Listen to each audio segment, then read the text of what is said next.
This is the emergency broadcast system. Stand by for further information.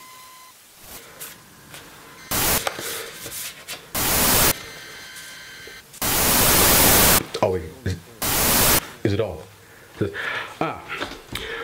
Good evening.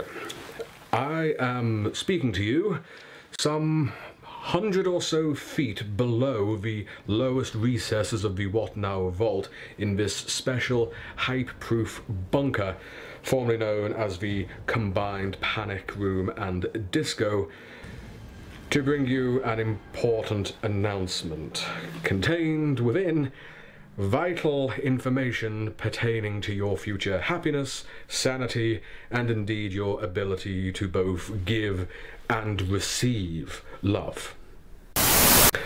Some time ago, through my work as adjunct professor of applied what-the-fuckology and advanced psychonautics here on What Now Island, a thing was created, an experiment got out of hand, and a book was written, that most dangerous and terrible and rightly banned in many constituencies object was created on my watch, codenamed The Dead Meat Sextet. It very quickly became apparent to us that this was no ordinary book. Reality seemed to disagree with it, first inside it and then around it. Indeed, the people exposed to the Dead Meat Sextet in its initial and later stages changed. They experienced a warping of the senses, a sucker punch to the psyche, and a general malaise background of why is this happening? How is this happening? What is happening? Seriously, they all wrote that on the form, every single one of them, identically. It was creepy. All initial containment procedures were put in place, but again, very soon we realized that regular containment was not going to work for the Dead Meat Sextet. We tried to release the pressure a little under the cunning guise of stream readings, but little by little it got out there, and we realized that we could not contain this impending catastrophe by ourselves. And so we reached out to those who might be able to aid us. What Now Island is a very small nation. We don't have that much in the way of resources, so frankly you'd think we'd be a bit more responsible with our activities, but there we are. So we started talking to the traditional publishing community, the length and breadth of the British Isles, in the hope that one of them would take pity on us and hold this monster down. Well, I have to tell you now that no such assistance has been received, and that consequently containment of the Dead Meat Sextet has completely failed, and it will be self-published in the coming months. There is no need for immediate panic. I mean, of course, if you have loved ones, now would be a really good time to let them know that you do love them. Hold your children and your dogs just a little closer. Maybe ask that special someone for that coffee finally, because, to be entirely honest with you, once this thing hits the atmosphere, your life is not going to be the same again. Sorry. Now, we do have a little bit of time to prepare between now and the sextet getting into the ecosystem, water supply, and your dreams, especially the naughty ones. So you are permitted, oh no, I beg your pardon, you are mandated to raise your hype levels from 1 to 2. Okay, so that's just above bland indifference, but just below like being totally stoked about the whole thing. You can also expect fluctuations in the hype levels in the coming months. Symptoms include, but are not limited to, a general rise in your background morbid curiosity levels, itchy thighs, and the sudden appearance and disappearance of a softly smiling man just on the edge of your vision. So if you do see him, please write in, because we'd like to keep a track of his whereabouts, but don't tell him that you wrote in. And don't tell him that we're here. Okay? Okay. But you know, it's not all doom and gloom. Because, you know, sometimes it's... Sorry?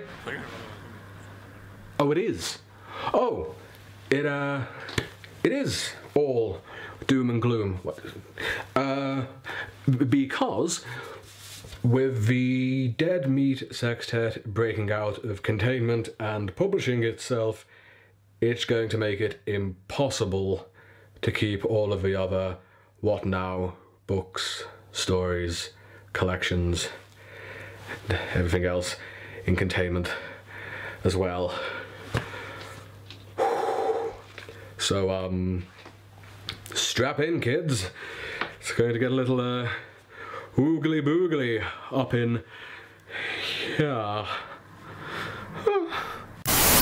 Well, now that the initial screaming has died down to a pleasant background drone, I suppose I'm going to take some questions from the surface world, here filtered through the What Now brand Joybot. So, what have you got for me, Joybot? Oh baby, tell me the pitch. The Dead Meat Sextet is a multi-genre weird fiction mosaic novel, skipping realities and characters and scenarios with one central theme. The best way it can be summed up is imagine Cloud Atlas meets Welcome to Night Vale. Yes, Daddy, now give me those sweet details. On the other side of Eternity's curtain, the demonic management have discovered a liking for human death. Literally, they cannot get enough of it. They think it's hilarious.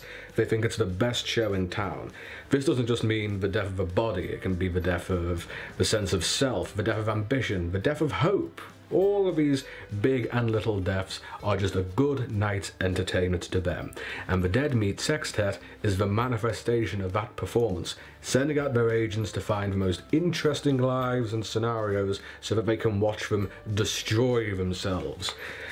That is up until a new player enters the game to give the living, the dead meat, a fighting chance of getting out of it alive. As the title suggests, there are 6 separate strands of narrative. There are 6 different people, 6 different lives, and 6 different worlds, very, very different worlds, that are playing this game unknowingly, I might add, caught between the forces of vitality and entropy, skipping across genres and moods. Some of them are outright comedies, some of them are outright horrors. One of them is, I still don't even know what that one is, but perhaps you will. The Dead Meat Sextet is primarily an absurdist novel. All of the characters are living in very artificial worlds, some of them more literally than others, but all of them decaying, crumbling, and that artifice that humans make is starting to come apart, and every one of them is going to have to ask themselves, how do you find meaning in a world that is ultimately meaningless? Some of them do, some of them don't. Who knows? I don't, and I wrote the fucking thing. So who else is coming to the party to play? Raise your hand if you really like very large, in a Charles Dickens sense of the word, cast of primary and secondary characters. Well, I really hope you raised your hand, because that's what you're getting. It really is an exceptionally large cast of characters all playing different roles within the game across realities, so perhaps I will save a full ensemble rundown for another video and give a little taster here. Here are 3 of my favourites. Dame Caroline Shaw is an elderly actress, one of the best actresses in the world, and it's a little bit weird saying this because she was sort of based on Diana Rigg, who died yesterday, so a little bit unsettling there. Dame Caroline is dying, and she is not dying well. She is very, very ill, and she is suddenly forced to face the possibility of a life after death in a way that does not necessarily meet her exacting standards until she meets a young man who is assigned to build her replacement. Just to break character for a moment, I really do think that Madame Visage is the best character I've ever invented, and most people who have read this book already seem to think so too. Madame Visage, or Envy as she prefers, is the Lady of Death. She is the avatar of death within this book, and she is just the sweetest, the kindest. She is an absolute darling. And this is the lady, this is the mistress of the robes, who dresses you for your new reincarnation. And she's a delight, really. She really looks after you, and you know, she's really the only person who truly knows you. So, you know, you get to the afterlife and there's somebody who already knows who you are and what you've been through, and all of this is up until she is confronted again, because it's reincarnation, with a gentleman called Danny Samuels, who is an unrepentant spirit. And she really doesn't know just what she is going to do with this particular lump of dead meat, because really, he doesn't deserve anything. And last but not least, because he is really, I suppose, the soul of the book as a whole, Lord knows he really goes through it the most, is Charlie Leonard in the very far future, between 900 and 1,000 years in the future, long after the end of the world, but human beings, like the bastards we are, have held on. Charlie is trained as a genetic draftsman. He is brought in to help in a project that will return animal life to the world. He designs animals to be released. But when he gets to the project, he discovers that not is all what it seems, and there may be people who are benefiting from the end of the world. Nobody can tell me I'm not a sorcerer. I wrote this bollocks before the world we live in now. I made it happen. It's me. I am the wizard. But one other character that really should be mentioned, because they are incredibly important, is you. You are in this book. The whole book is hinged around you personally, as a character, as an interactive entity within the book. In fact, really, it's all your fault. Oh, yeah, I want a bad boy. This is not a book that has a traditional idea of main characters, protagonists, antagonists. It's more of an ensemble piece. But if there is one thing like an antagonist, it would be the Smiling Man. The Smiling Man is management's agent. He exists in all of the realities at the same time, and he's basically the attorney for the prosecution. He's the other side. He's that side of the game. He's prodding the dead meat towards ghastly, grotesque and maddening ends for the amusement of his employers. Sort of imagine he's between the man in the tan jacket from Night Vale, the G-Man from Half-Life, with a little bit of Loki in there. Just a little bit. Just a little bit. He's the closest thing to a villain in this. He is everywhere and he is nowhere. He is everyone and he is no one. And he's a bastard. The subtitle of this book is A Dance Macabre. This is one for the weirdos. This is one for the ghoulish child in all of us. These are spooky bedtime stories, in essence, adult fairy tales for we who refused to grow up. Let Me Text That is in the vein of Douglas Adams, Terry Pratchett, Kurt Vonnegut, with a really big dose of Angela Carter and Clive Barker thrown right on top of it. This is one for the weirdos. I can promise you that there will be something in there for everyone. There will be at least one strand that appeals to you. There will be at least one formation that gets the old neurons going. No. Look, all I'm saying is, can we just once have an AI that isn't horny as fuck the whole time?